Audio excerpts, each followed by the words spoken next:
Welcome in, everyone. I am the Crypto Bull God. This is All in the Charts. If you appreciate the content, make sure to hit the thumbs up button, drop me a comment.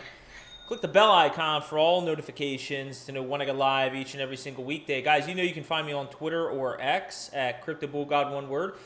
I just noticed I just got the blue check mark back. When you go into your profile and you actually edit anything, any information in there, including your profile photo, which is what I had updated, they take a moment to review your profile. So nice to see that I got the blue check mark back. How is everyone doing? Todd, super chats are never expected. Always appreciated, kind sir. We're going to have time for TA Q&A today. We're going to discuss current price action going on within the market and what I want to see to kind of close the week out. I will say at the top of the live stream, depending how price action comes in this weekend and depending on my availability, I will be looking to do a live stream on Sunday because not only is this week, Juan, good to see you in here, my friend. Not only is this week a critical week, I've been telling you guys that, but we also have a 2-week candlestick that's going to be printing. Next week, additionally, we're going to have a very, very, very critical candle close. We're going to have a monthly on the 31st, which is on Wednesday. I should be able to live stream that day. I know I wasn't able to join you yesterday. Possibility I may not be able to live stream next Wednesday, but if I do live stream, it might be a little bit later in the evening. But that'll be a really important close because the shape of that candlestick and how that looks is going to tell us a lot about what we can anticipate in August. So again, you know, the end of this week, going into next week, very, very critical times coming into the market. Now, one of the things I want to share with you guys before we get into the charts, there might be one or two things before we kind of get into the charts here. 2024, in many ways, the way price action has been playing out as of more recent within the past couple months, and how the year has been overall, has really two things. One, tested your conviction in your investment thesis for the assets that you're holding within crypto, and has really tested you from an emotional standpoint. You know, are you emotionally invested or are you unemotionally invested, right? And I think that this year has really done that because there's been so much chip and chop, so much back and forth. And the second thing I was going to say is, even for me as a technical analyst who's been in this space invested since 18, learning since 17, and a technical analyst since 2016, it certainly has tested me in terms of my view in the short to intermediate, right? Bullish, we are a very bullish high time frame. We are in a bull market, make no mistake, which I'm going to draw on a second point here. We're not in a bear market, okay? Make no mistake about that. But it's more so tested my ability to kind of ascertain from recent price action where I see things going in the short to intermediate term. I've shared with you my primary view, which we're going to get into, and I'll share with you if that's still my primary view in the short to midterm. But it's been really challenging. And then the other thing I wanted to share with you that I think is important to keep in mind is that I'm never going to claim to be an expert, okay? I'm always going to be someone who's learning the game, because this is all a game at the end of the day. Learning the strategy, whose viewpoints evolve over time, and hopefully and I think this is one of the best things you can do as somebody who really takes it upon yourself to educate yourself and grow personally and professionally. In many ways, you look back 3 to 5 years ago and go, oh my God, I can't believe I thought that, or that's how I approached it. I approach things so much differently now. I think that certainly exhibits growth. But one of the things I will share with you, while I'm not an expert, and I never will claim to be one, I have been here for 7 years.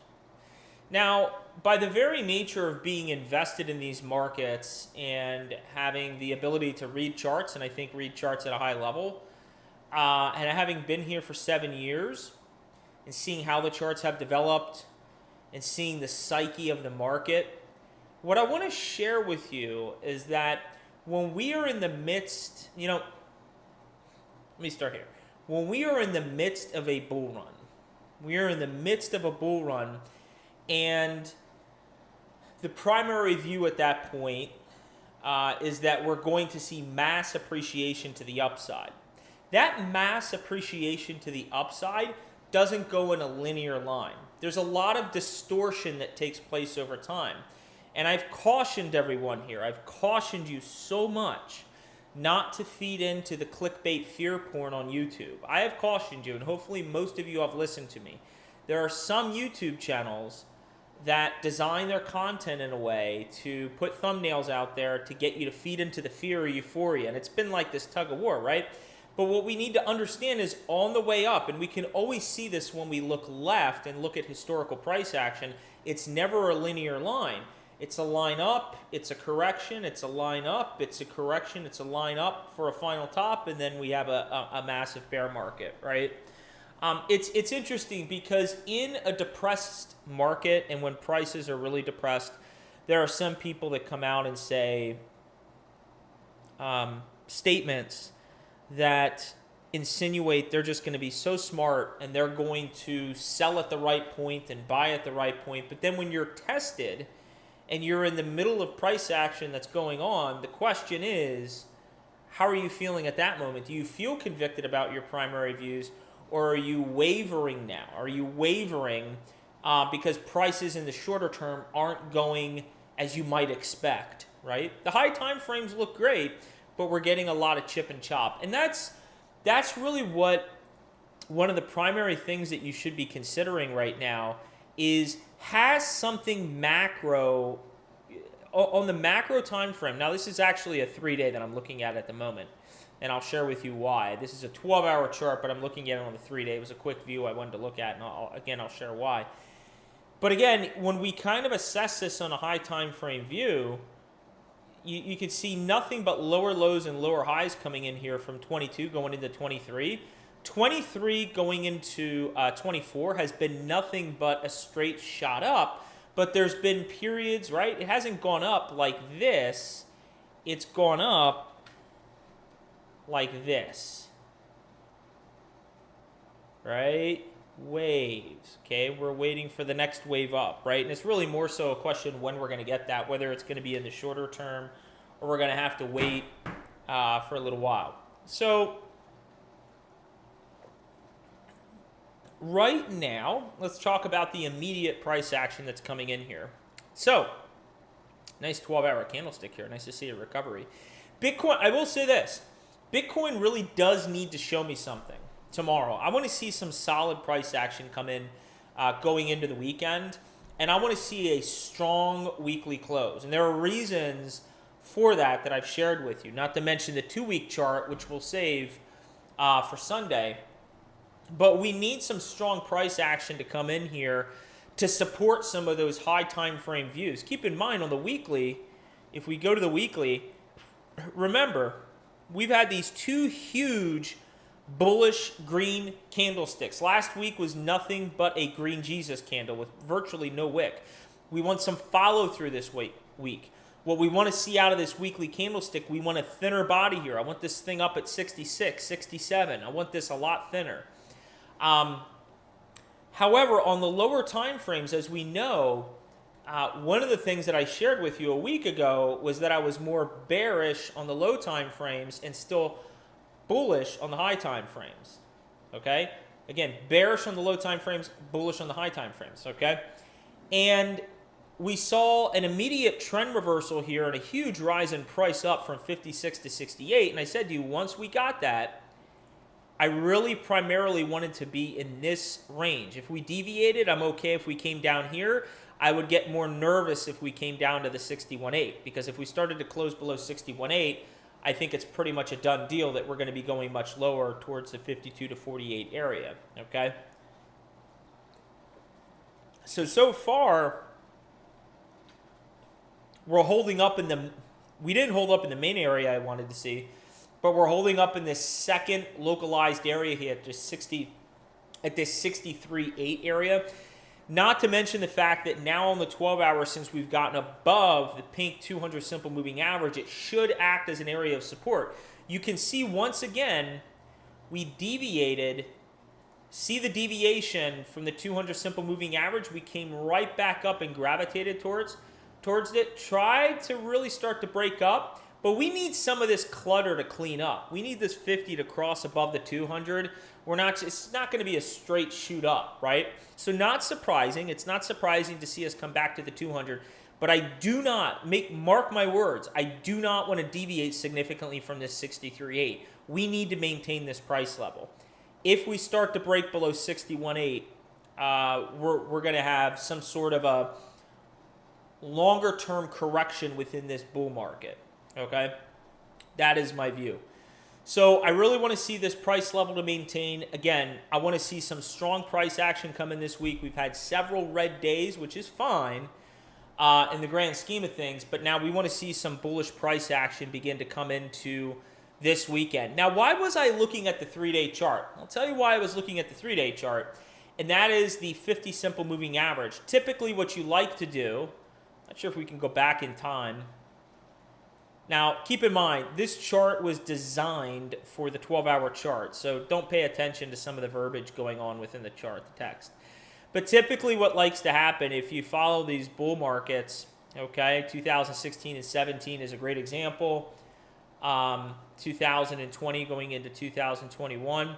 Typically what we like to do is after we get a golden cross on the 3-day chart, okay, which is the 50 crossing above the 200, we like to maintain price action above there, right?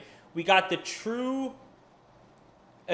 golden cross, because keep in mind, yes, we got the 50 crossing above the 200 here, but the 200 is slanting down. Once the moving averages started moving up, it was really right around this time period right here, okay? So we didn't get a deviation below the 50 simple moving average until recently. So I did not want to see us hang out below this 50 simple moving average, because historically what that tells us, it's increasing the likelihood. Remember, there are no certainties in charting. It's a numbers game, guys. At the end of the day, it's a numbers game. That's all we can do. This is data-driven analysis. We're looking at history, and we're trying to come up with some conclusions on what is most and least likely. But what history tells us on the 50 simple moving average here on the 3-day is that we don't like to get candle body closes below the 50 simple moving average. So this 3-day candlestick is set to close today. And it's good to see that it's maintained itself above the purple line. You see we're above the purple line here. So that's very, very good to see. What else did I want to talk about here? Yeah, the monthly. This will be an extremely important candlestick next Wednesday. We want this thing as green as possible. Of course, this right now is turning into a green hammer candlestick. Would love to see it. So would love for the body of this to close up closer to 67, 68,000 by the end of the month. We'll have to see how that looks. Not sure that there was really too much else within the markets that I wanted to talk about. I wanted to open up for TA Q&A. We are seeing a lot of weakness in traditional markets right now. Now remember, in generalities, crypto and traditional markets are positively correlated, which means they tend to move in the same direction. And again, a lot of people get confused on this. It doesn't mean day for day, hour for hour, week for week, they move in the exact same direction. But if you plotted them against one another, in generalities over the course of time, they tend to move in the same direction, okay? So it's not good to see that the stock market is correcting the way that it is. If we look at something like NVIDIA, and it's something we should be watching closely, if we flip on like a weekly, you can see we're breaking down a little bit. Nothing super concerning, but we're certainly breaking down a little bit. And a lot of these larger components within the NASDAQ, like NVIDIA, comprise a large sector of the NASDAQ. So they are going to skew the overall view of the entire market, or the indices that make up the NASDAQ. Because if you know what the NASDAQ is, if you know what the NASDAQ is just a composite of various ticker symbols of different stocks, okay? And the composite is based on the market cap. So a lot of high market caps like your NASDAQ, your Googles, and your Apples, they're really going to heavily impact the view of how the NASDAQ is looking, right? So if Apple isn't performing well, if Google isn't performing well, you can see we're seeing some decent corrections on a lot of these market caps. I saw 1.1 trillion was wiped out in market cap yesterday. So something to watch for. Nothing that I'm overly concerned about at the moment, but something to watch for. If we go to the weekly here, yeah, you can see we've broken the 20 simple moving average before. This was probably back in August. Or no, this is, where was August? This is August. There was a lot of fear around the August timeframe. I remember that in 2023. And I kept saying melt up before melt down. We haven't seen the true melt up, in my opinion, yet. Something else that I did want to hit on, and maybe what I can do is spend a little bit of time this weekend trying to think about how I want to approach this. But I think what would be important for us to have a conversation about are these vertical lines. Now, the vertical lines are something we did spend some time talking about a little while ago, but I think we're getting to a moment in time where we need to revisit the conversation and have a discussion regarding what our expectations could be moving forward for performance. And what that's related to is the interest rate decisions that are made, right? When the Federal Reserve will announce an interest rate cut. Based on history, one of the things I would signal to you is that I use the more recent time period within the past, say, 20 years to determine when, to essentially project when the Federal Reserve would begin to cut interest rates. And I signaled that that would be, based on history, would be between March and October. Now, a lot of people are thinking that we're going to see a really small interest rate cut in September, so we'll have to see. But I want to revisit the conversation of what to expect once interest rates start coming down. I've often said, really the question isn't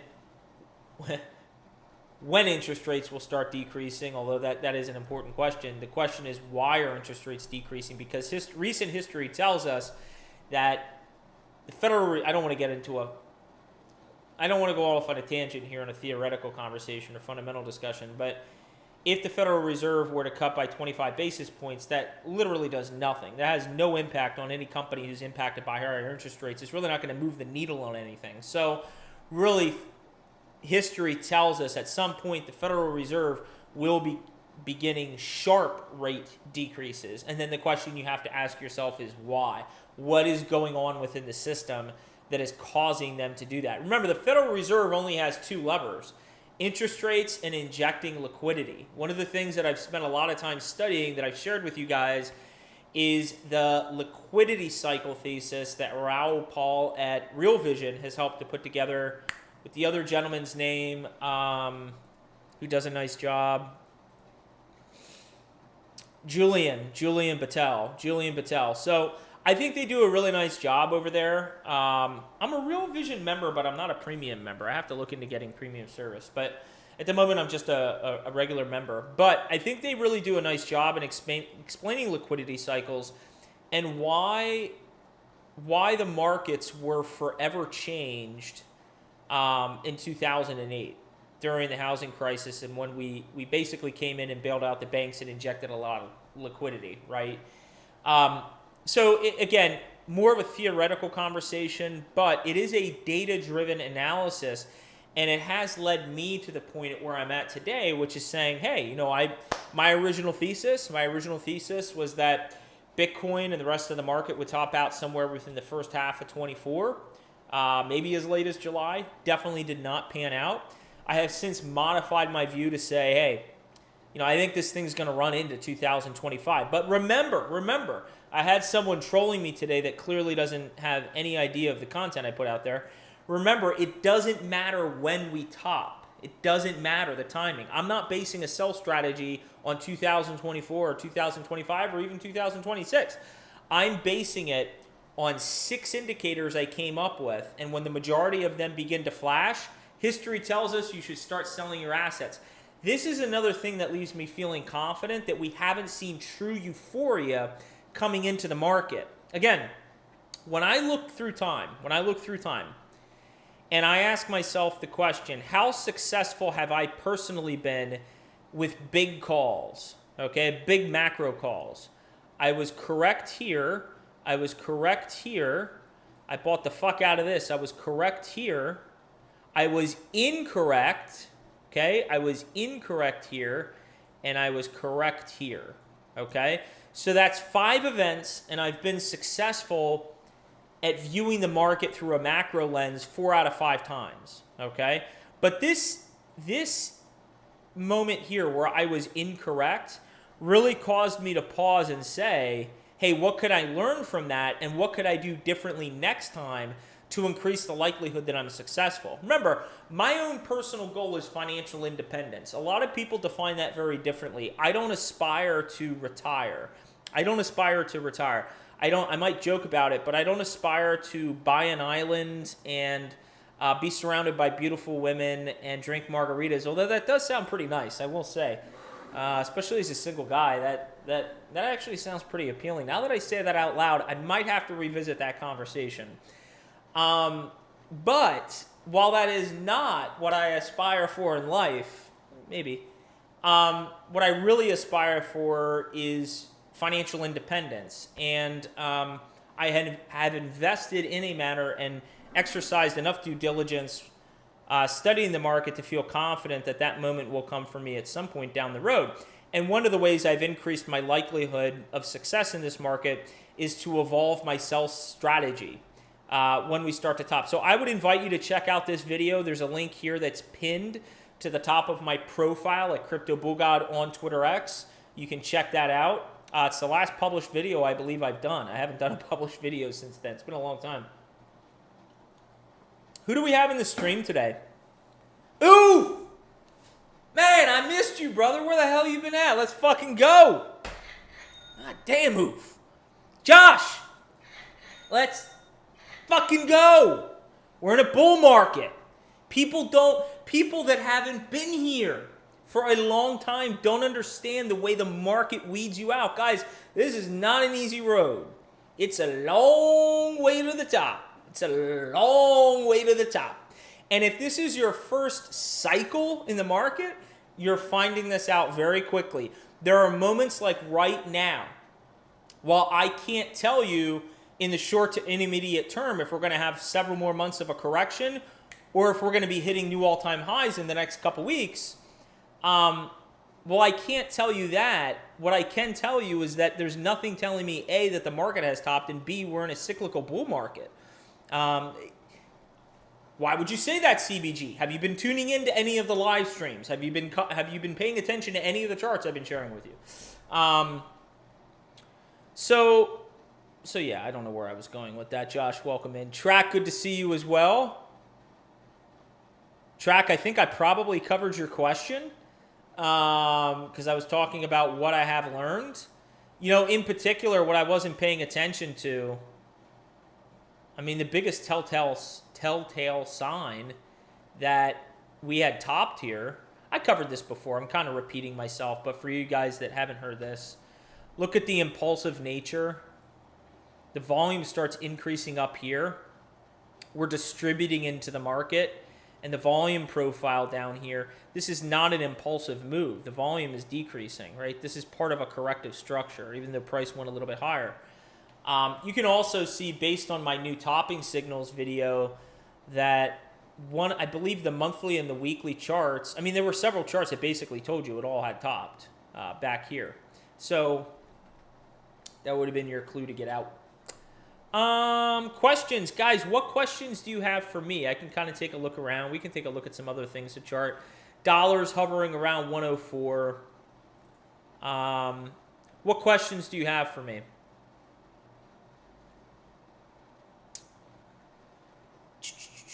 I'd like to see the NASDAQ maintain the 20 simple moving average. The degree that we start deviating below the 20 simple moving average, by the way, on the weekly,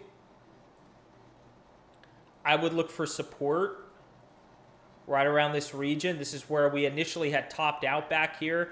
We had problems getting above it. There's some major price confluence there. So on the NASDAQ, a key level you want to look for, in my opinion, if we start to go below the 200, which looks quite possible, look for 18,300. 18,300. If we start to break below 18,300, we'll need to reassess the chart because we more than likely will be interacting with the 50 simple moving average down here. But I want to see approximately 18,300 hold on the NASDAQ. Let's take a quick look at the S&P. And then I'm going to go to the comments here to take some TA Q&A. You know, Thursday's our TA Q&A. I've been rambling for a while, so sipping on my Diet 7-Up here. I haven't had a 7-Up in a long time. Some of these sodas, they remind me of a kid growing up. You know, a fun soda my brother and I used to drink very long time ago. My brother and I used to drink during the summers, and we would have burping contests. RC Cola. Does anyone remember RC Cola? Yes, RC Cola. I think they still make it.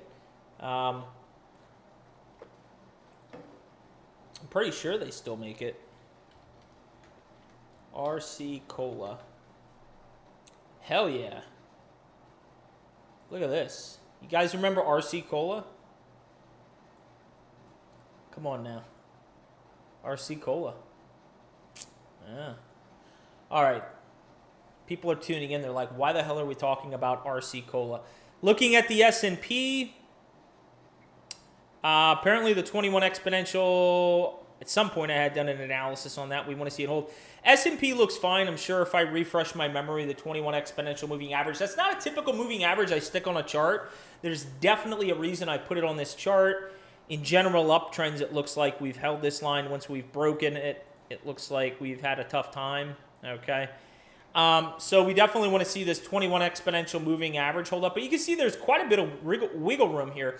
We're at 5,400. The 21 SMA is all the way down at, this is at 5,290, and we are at 5,400. We would have to come down for things to really start get interesting, to begin getting interesting on the S&P.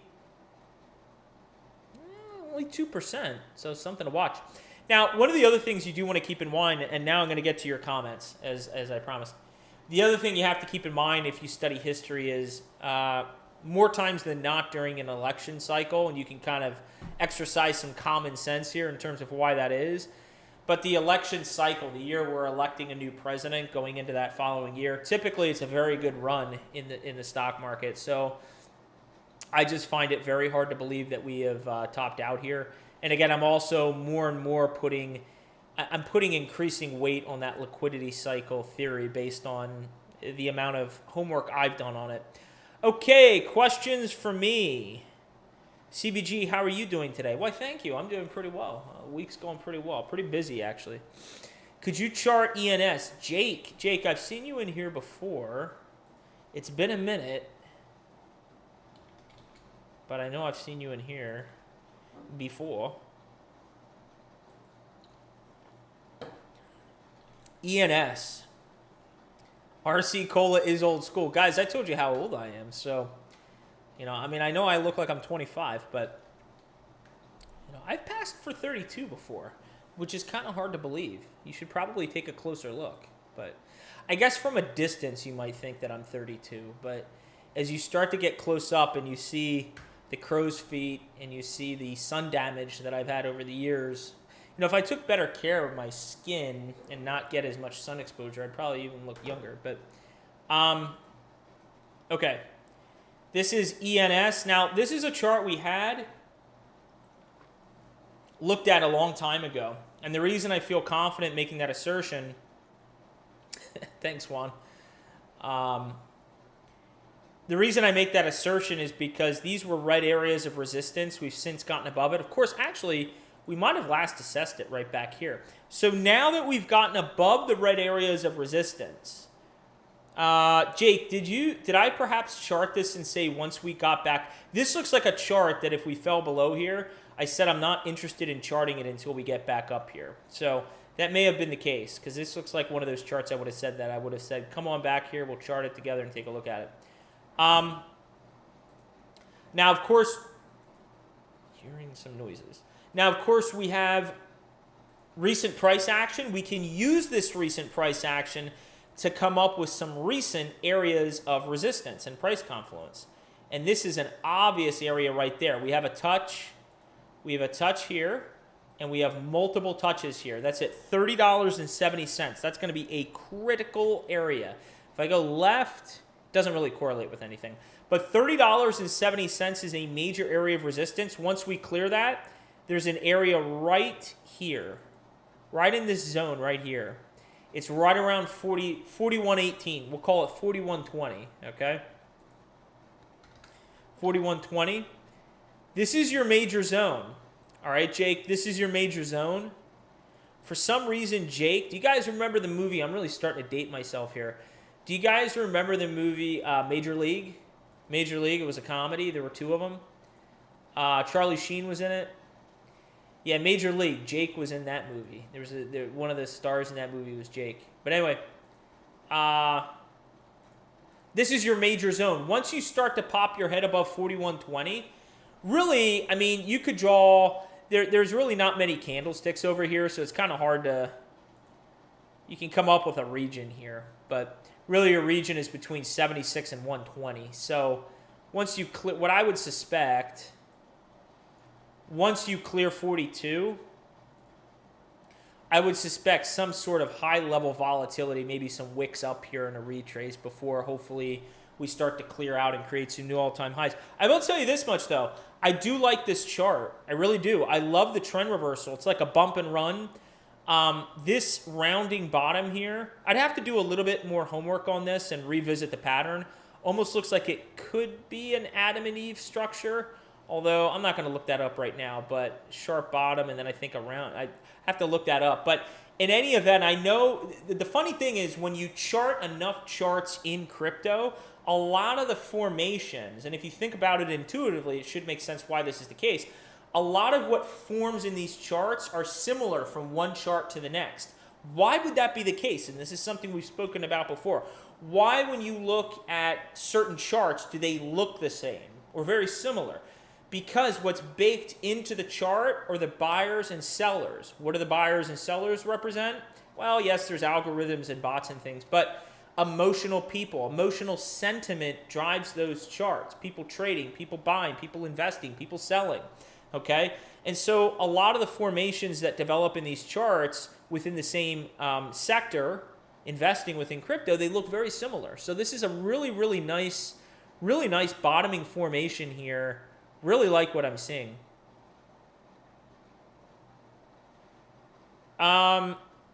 This is a really good question, Jake.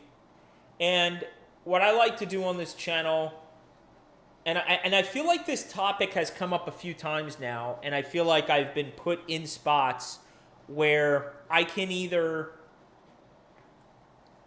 have a choice. I can either decide one of two ways. I can either say something that a community wants me to hear me say, or I can look at things objectively and remain true to who I am as an educator and as a person who's trying to really share information with you and help you out.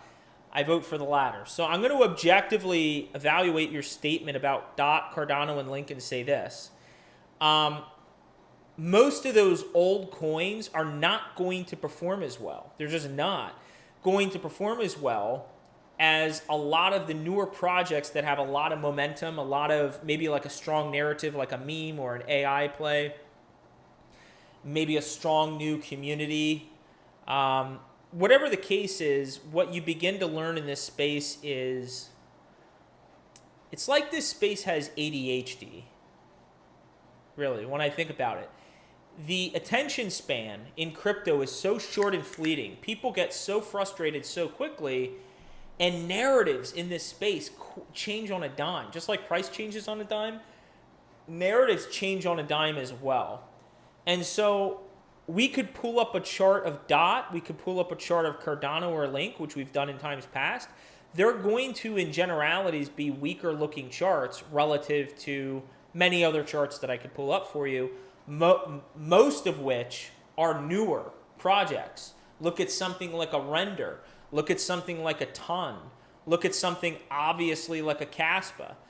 Okay, these are newer projects, strong communities, strong narratives, and they're just going to continue to perform better. It also makes me want to drive home the point, and I'll keep saying this: ride your winners. Don't look at your portfolio. Let's say your portfolio has 5 tokens, okay? My main holdings, by the way, I have to think about it. I think I have 5 main holdings at this point. But whatever they are, if you have 5 holdings, okay, and 2 of the 5 have been really strong performers, and 2 have been so-so, and 1 has just been piss poor. Don't look at your piss poor and say that it's lagging, it has a lot of catch-up, and has the most potential. It's the worst thing you can do.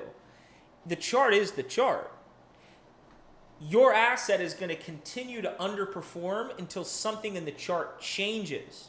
Your strongest performer and your winner, ride those babies. Ride them. Fucking ride them. Because until the trend changes, the trend is your friend. Okay? So what I've done personally for me, learning from mistakes that I've made in the past, is I have, at times where there's been corrections like recently, I have reshifted my asset allocations into stronger performers like Caspa, okay? And it's benefited me. It's benefited me, and I think it's something that everyone should learn at some point. Ethereum, yeah, I saw Ethereum took a big hit. I was going to save it for Sunday, honestly, Juan. We can take a quick look, but I did see it was taking a big hit today. Yeah, I want to see some strong price action come in. I mean, I'd love to see the week close out because we got back above this 33, we'll call it 3380, 3372. Let's just call it 3380. We got back above this 3380, and now we're closing back below it, right? Now, again, we got the lower highs coming in here. We've already talked about this chart, right? But we do have a low down here. If we hold this level, it's still a higher low here. It would still be a higher low. So technically, you could, whoops, this is getting too messy. Technically, even if we close the week where we still have 2 higher lows coming in. We got the high here, a higher low here. But what we'd really want to see soon is a break up towards 4,000. I really would like to see the week close around 3380. We'll have to see if that happens. We would have to see a big push coming into the weekend. We'll see. But nothing, I will say this, nothing overly concerning. Nothing overly concerning. And the other thing we're going to do at the end of the month is take a step back and ask where we're at on the monthly. Again, these high time frame views are critical. Now, when you look at a chart like this, it's not really concerning. The shape of this candlestick, especially, we still have a week to go. The thinner this thing gets, the greater the sign of a potential trend reversal to the upside. So we will see.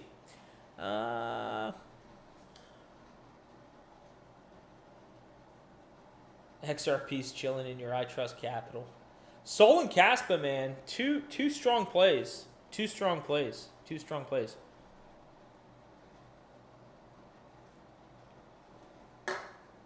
Yeah, that well, actually I don't want to go into that, but I'll keep that in the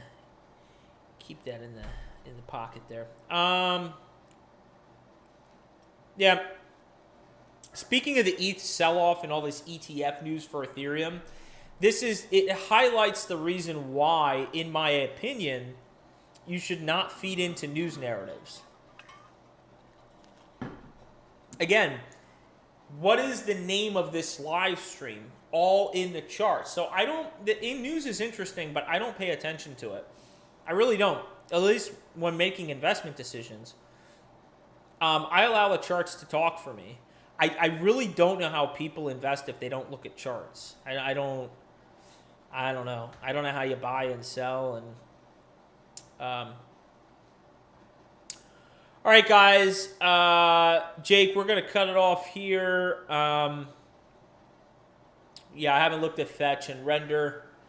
We can take a look at those next week. But so as a reminder, before we tune off today. Of course, Fridays are always those optional live streams. If, something happens tomorrow and I have time, of course, I can live stream. Friday's optional. But really looking to live stream on Sunday. I'd like to live stream on Sunday. It's an important weekly close. If I do live stream on Sunday, It's going to be right around that weekly close, which would be around 7:45. It closes at 8 p.m. Eastern Standard Time, so I'll probably go live around 7:45, assess some of the charts. So I'll do my best to do that.